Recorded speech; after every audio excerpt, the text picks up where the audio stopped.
Hey, this is my big funny Peter, and you are watching the very first episode of Ask a Naked Guy Crocheting. When you're down and out and you don't know what to do, ask a naked guy crocheting. You're a hot mess, so you better get advice. Ask a naked guy crocheting. but now your life is okay and your mama's finally proud. Cause you got advice, Yeah. cause you got advice, cause you got advice from the naked guy crocheting. Oh yeah. Hello. Thank you all very much for watching the show. Oh my God, I'm so excited. I feel like a late night talk show host. I really do. So thank you so much for watching the very first episode of Ask a Naked Guy Crocheting. Yeah, this is going to be the strangest video podcast you have ever seen in your life. So let me explain. I'm sure all of you can agree that 2020 can suck it. Yes, this has been a horrible, horrible year for so many. People are sick, people are dying, people are out of work, they're scared. So I really wanted to end this year on a positive note. I wanted to create something that would spread laughter and smiles all over the world. My biggest passion in life is making people laugh, and I spend much of my day thinking of different ways to make people laugh. It really is my biggest passion. And if I piss off a bunch of people along the way, well, quite frankly, that's just an added bonus. Yes, because in the famous words of Bette Midler, if I'm not offending somebody, I'm not doing my job. So yeah, so there's that. So I thought about doing something fun for, oh my God, I would say about 3 months, but to no avail. I couldn't think of anything to do, like nothing was sticking with me, you know? But then something dawned on me. I realized that over the past several years, more and more people are getting naked. Yeah, I don't know what the hell's going on out there, people. I don't know if it's bad parenting. I don't know if it's because the marijuana laws are changing. I don't know if it's Melania Trump. You know, maybe people have the attitude, well, if it's good enough for the first lady, it's good enough for me. I don't know. But you have these professionals in the field. They're offering their profession, they're offering their talents, and they're getting naked doing it. And they're becoming hugely successful. They really are. We have naked chefs. We have naked singers. We have entire musicals of naked people. We have naked magicians. We have naked skydivers. We even have a man who paints with his penis. Yeah, he paints with his penis. Look out, Dutch boy. So I thought to myself, what the hell? I'm going to jump on the bandwagon, I'm going to get naked, and I'm going to offer my 3 talents. Making people laugh, telling people how to live their lives, and crocheting. Those are my talents, people. That's all you get from me. So when I was growing up, I spent a lot of time with my grandmother.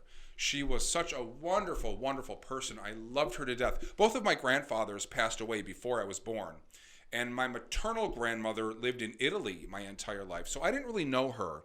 So my paternal grandmother, she really was the only grandparent that I had growing up. And let me tell y'all something. She made up for all of them. She really did. She was a wonderful, wonderful woman. So my grandmother taught me how to crochet when I was 5 years old, and I never forgot how. You know, so over the years, every once in a while, I'd get a ball of yarn and I'd take to the needle. It's sort of been like my little secret, my little lifelong secret. And I'll be honest with you guys, I've always been kind of ashamed to admit that I know how to crochet because let's face it, crocheting is kind of a girly thing to do, and I just didn't want people to know. Which is kind of ironic because I will go up on stage in front of an entire theater of people and do this. What good is sitting alone in your room? How your music play?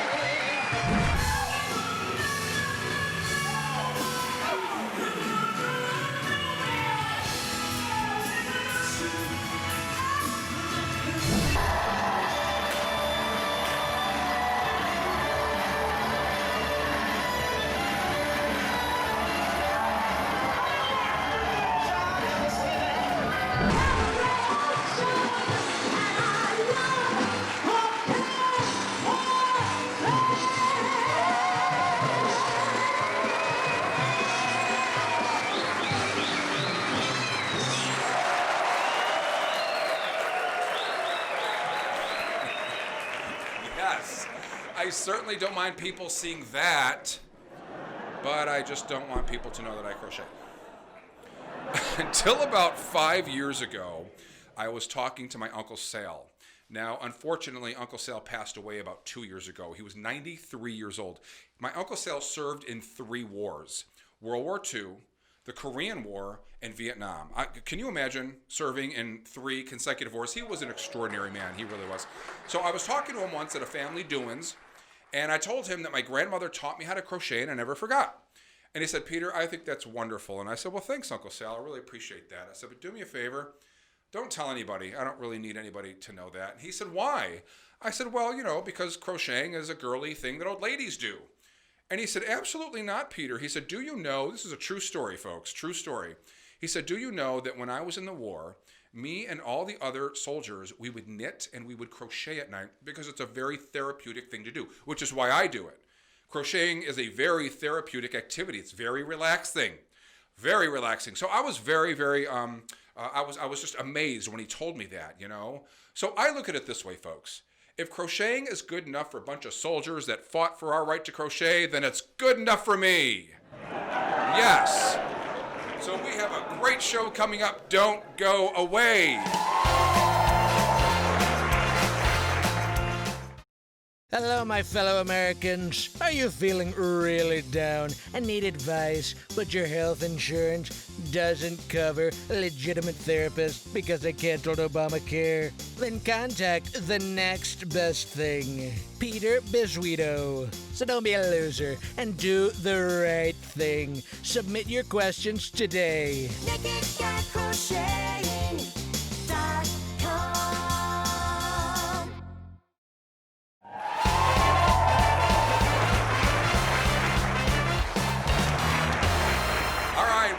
Welcome back. Okay, this next segment is called Shoot the Shit. So come on and shoot the shit with me, folks.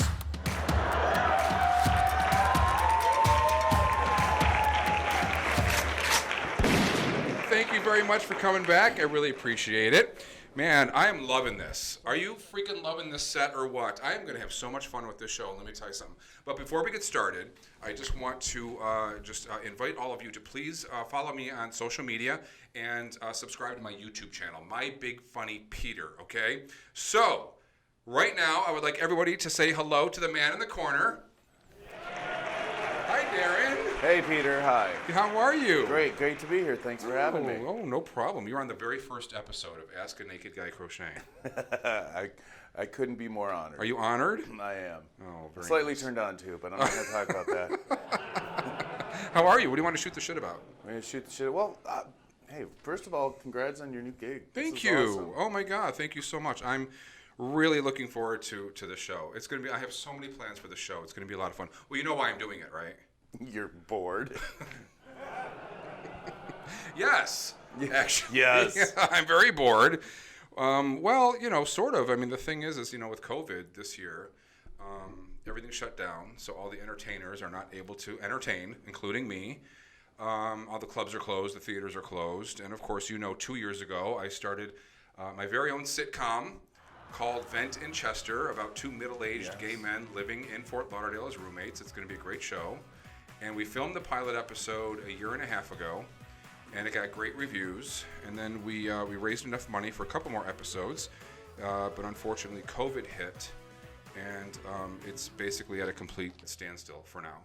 So I have no idea what's going on with the show. I'm not giving up, that's for sure. I'm going to continue the show as soon as I can. So that's the reason why I'm doing this little dog and pony show, because I can do it out of the comfort of my own studio. And COVID won't affect it, and we'll get some people laughing. That's the whole point of it, is just get some people laughing. So And piss people off. No. I would never piss anybody off, would I? Oh my God. Actually, I'm going to try to keep this show as politically correct as I possibly can. You can't even spell PC, okay? All right, PC for me is piece of crap. Yeah, right. That's right. what it is. Actually, I have there's an app out there. It's called the PC Filter 3000D. It Really? monitors everything I say, and then if I say anything that could be considered offensive, it stops me immediately. It analyzes it, and then it gives a description as to why what I just said may be considered offensive. Really? It's pretty freaking cool. Yeah, that is pretty cool. It is cool. We should test it. Say something you think would be offensive. Well, I don't want to piss off all your twinks on Grindr or something.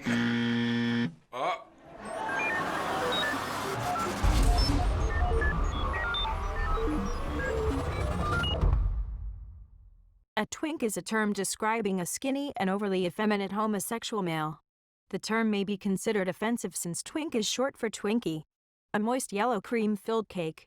And much like a Twinkie, a twink is customarily enjoyed in private, then denied to all your friends at a future pool party.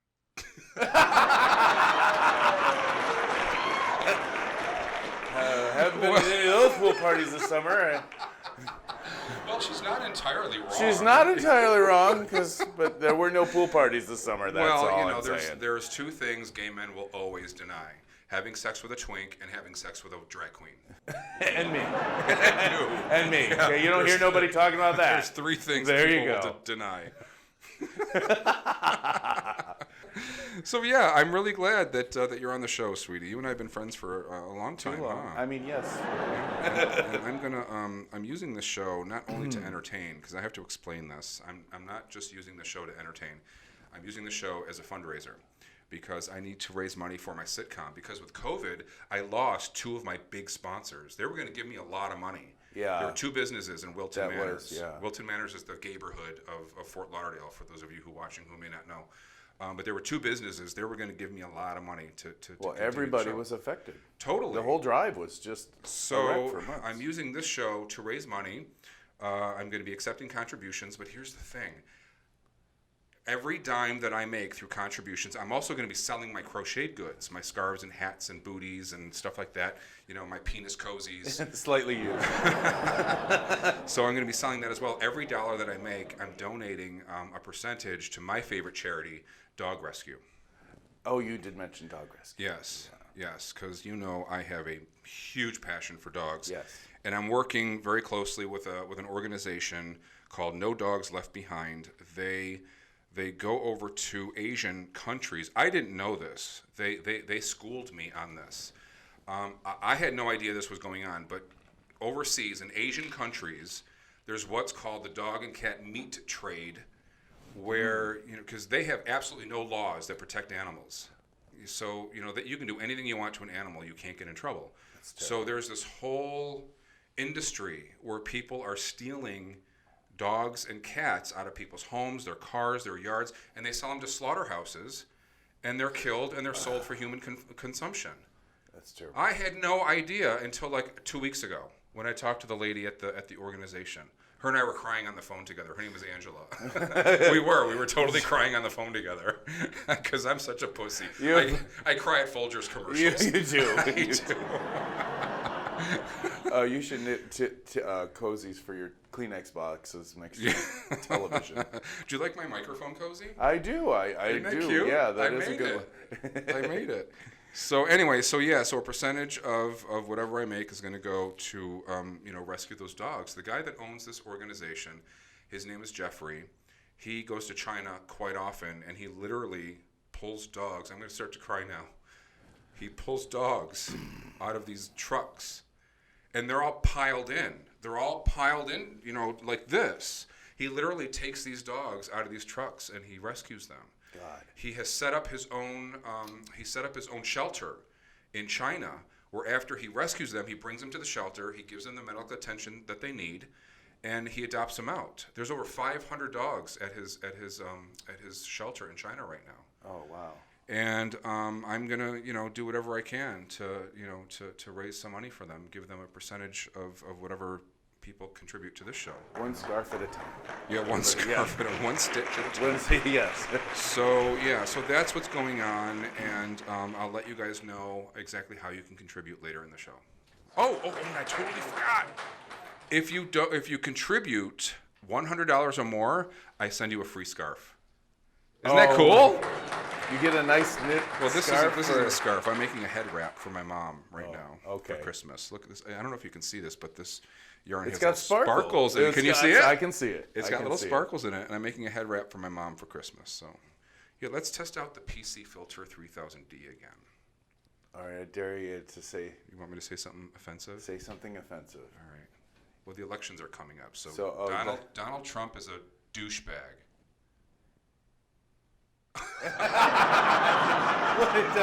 That's not offensive? Apparently not. Apparently not. Well, I don't know about you, but I think it's time to get naked and take some phone calls.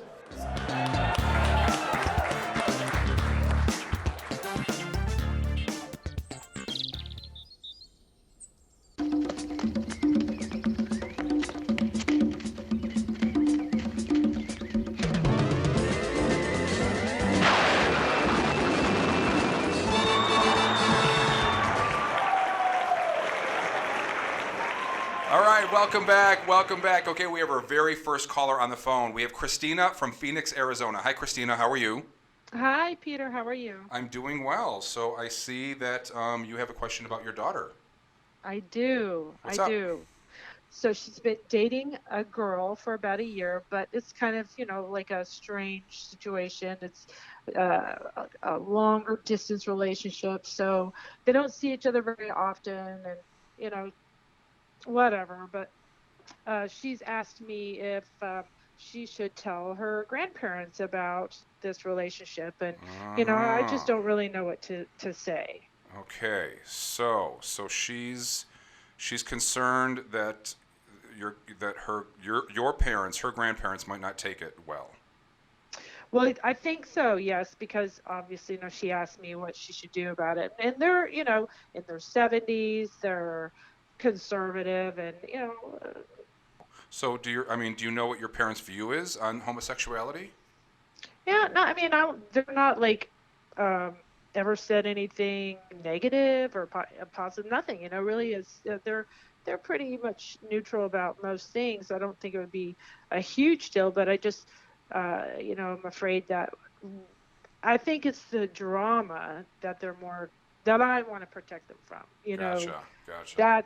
But so I don't know really what the right answer is. Well, how old are your parents again?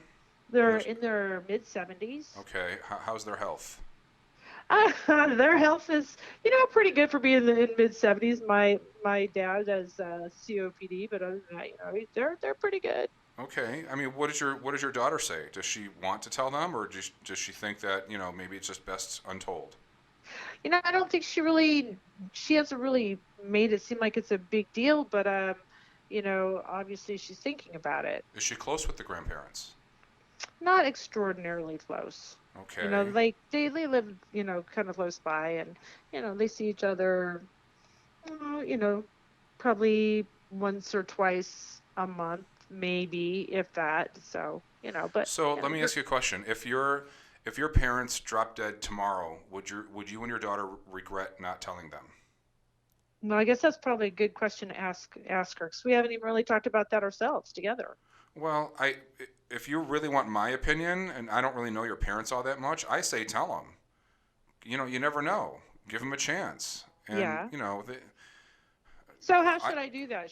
I don't want to make it like it's a big deal, or how should she do that? Actually, I think she should do that, don't you? Well, of course. I would never have you tell your parents. It should come right from her. Yeah, okay. But I would just, if I was your daughter, I would just go to the grandparents' house and just tell them, sit them down and say, hey, Grandma, Grandpa, I got something to tell you. Yeah. If they really, really love her, then they'll be fine with it. Right. And, they won't care one way or the other. And you're telling me that you've never really heard anything disparaging about gay people from your parents your entire life? Or? Yeah, no, not ever. Well, see, there you go. I think they'd be fine, personally. Yeah. And if you're telling me your parents are young and they're somewhat healthy, I mean, if you told me your parents were 95 years old and they both had, dementia, then I'd say, you know what? No, it's probably not a good time to tell them. You know what I mean? Well, they probably wouldn't remember anyway. Yeah, exactly. So there you go. There's your answer. Wait until they get dementia, then tell them. Oh, okay. Well, that's a good idea. I think that's the plan I might go with. Sweet. My grandmother, she passed away, and I never told my grandmother, and I regret it. Believe me, I do. Oh, I really okay. do. I'd say sit them down. Maybe you can do it. You can do it with her. You can both go and sit down. Maybe cushion the blow a little bit. Tell your parents it was your fault. There you go. Tell them you took your daughter to Home Depot one too many times. Or if you just would have spent more time with her, this just never would have happened. All right, Christina, thank you so much for calling. Good luck with that, okay? All right, thanks. Okay, bye-bye. Bye-bye. We have Jordana from South Florida on the phone. Hi, Jordana. How are you? Hi, Peter. I'm doing all right. How about Yay. you? I'm doing great. So I have to come clean to the viewing audience and let them know that you and I actually know each other. We're friends, aren't we? That's true. We do. Yay, Jordana and I, you and I did, what was that thing we did together? The murder mystery dinner Yes, experience. that was so much fun, wasn't it? Yes. It You was a are blast. amazingly talented. You really are, Jordana. Thank you, Peter. And you too. I had such a blast playing opposite you. Like, Oh, I that tried was to get you to fun. crack so many times and break so many times, but you wouldn't. Well, that's what us professionals do. We don't crack. So, True. but you do have a real problem. Tell me about I it. do. Okay, I don't know what I should do about this. I've been seeing this guy. We dated a while back, and we recently rekindled some things. And he's so super picky, and it's his birthday, and I have no idea what to get him. I mean, he's like the pickiest, he's just neurotic, actually, to be quite honest. And I love the guy. He's fantastic. I'm blessed to have him in my life. Are you sure he's not gay? There's questions, but I'm equal opportunity, so. He sounds like a gay guy. Well, He's so picky about his birthday gift.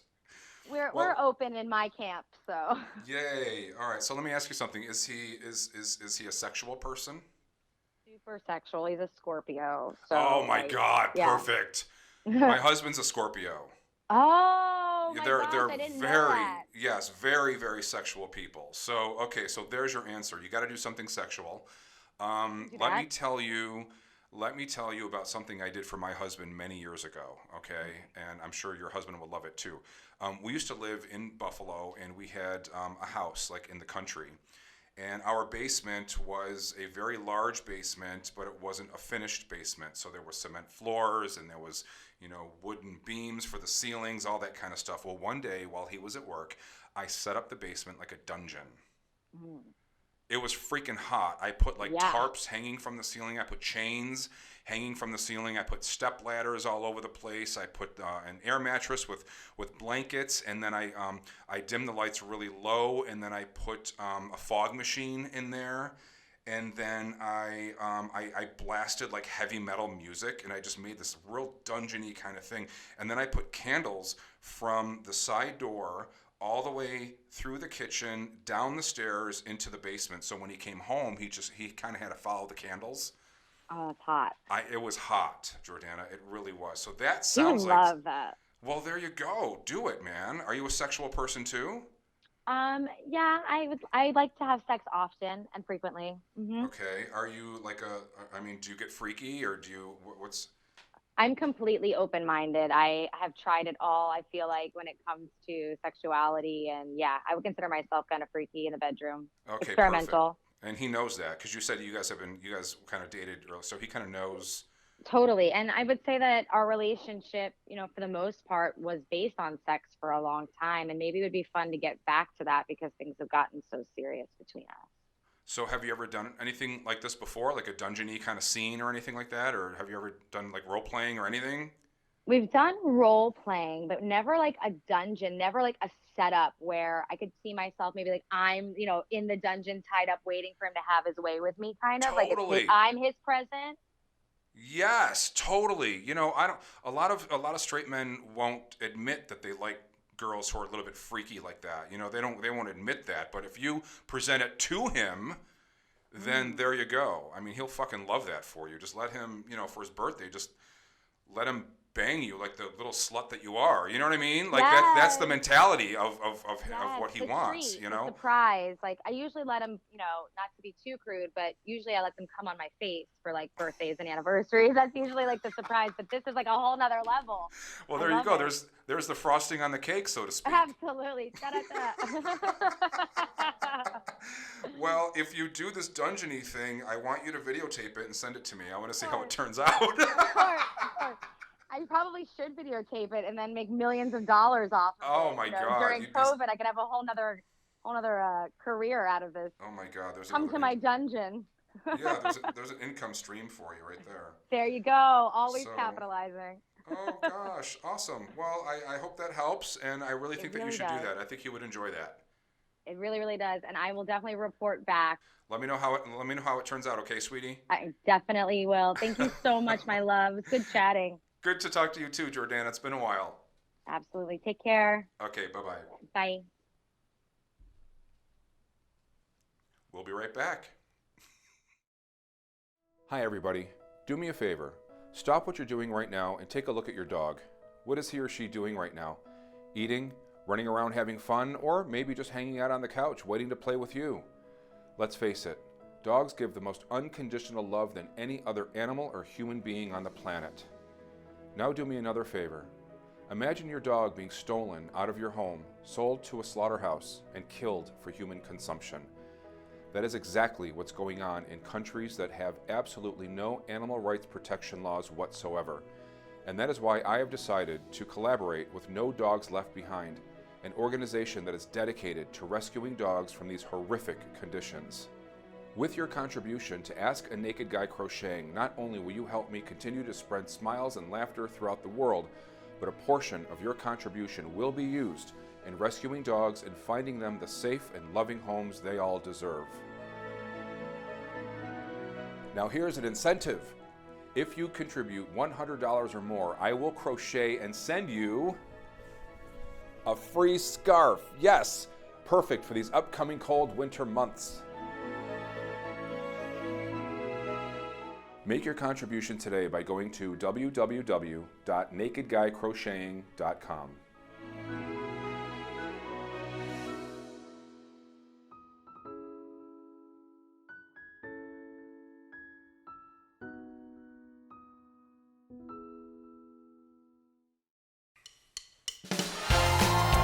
Thank you all very much for watching the first episode of Ask a Naked Guy Crocheting. I'd also like to thank the man in the corner, Darren Thompson. And I also want to invite you to please follow me on social media at MyBigFunnyPeter and subscribe to my YouTube channel at MyBigFunnyPeter. And please, please, please make a contribution so I can continue the show and I can also rescue some dogs in the meantime. And if you have any questions, hey, just ask. Go to www.nakedguycrocheting.com. We will see you guys next time. Thanks.